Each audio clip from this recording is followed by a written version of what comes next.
I'm Chris Ott, Executive Director of the ACLU, or the American Civil Liberties Union of Wisconsin, and I really appreciate the chance to participate today. And our counterparts in Oregon have worked to respond to the situation in Portland that we've been discussing today, and the ACLU of Wisconsin strongly objects to President Trump's largely unilateral plan to flood Milwaukee with federal law enforcement agents. We've seen the repeated excessive use of force by federal agents in Portland, and they have operated so violently and recklessly that local authorities there have actually demanded their removal. Against that backdrop, plans to send similar forces here to Milwaukee don't make any sense. We don't need a repeat of that failed and chaotic approach here in Wisconsin. And in light of the impending DNC in Milwaukee, we're even more concerned that those officers will be used to aggressively disband peaceful protests.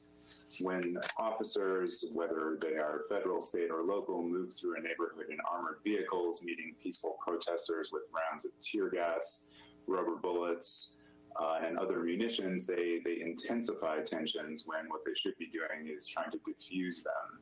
Our streets aren't war zones, and protesters are not enemy combatants. Yet too often we see communities, especially those where Black and brown people live, treated as if they were. We've also seen these law enforcement officers target journalists and legal observers as they try to document these incidents, and even street medics who are there to help protesters. We've received some assurances today, but even if the federal agents actually do limit themselves to addressing crime, which is an assertion that we have some serious questions about, our city does not need more police officers. As D.A. Chisholm noted, many of the recent homicides in Milwaukee result from domestic violence, and swarming the streets with more police will not prevent this. More importantly, pouring more police onto the streets just continues decades of failed crime reduction policies. We want to remind city officials that regardless of the presence of federal officers, they have a legal obligation to comply with the requirements of our stop and frisk settlement.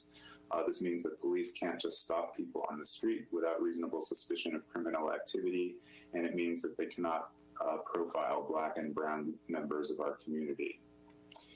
It also means that the Milwaukee Police Department and the city as a whole has an obligation to get feedback from Milwaukee residents about their needs and concerns.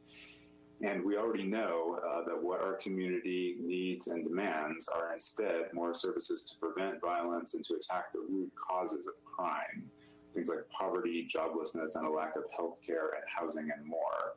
And these are problems, of course, that unfortunately the COVID-19 pandemic have made even more urgent. To sum it up, the president's plan poses a serious risk of causing violence and harm here. We've heard and appreciate the voices of other Milwaukee or Wisconsin residents, as well as some of our elected officials who've joined the ACLU in saying stay away.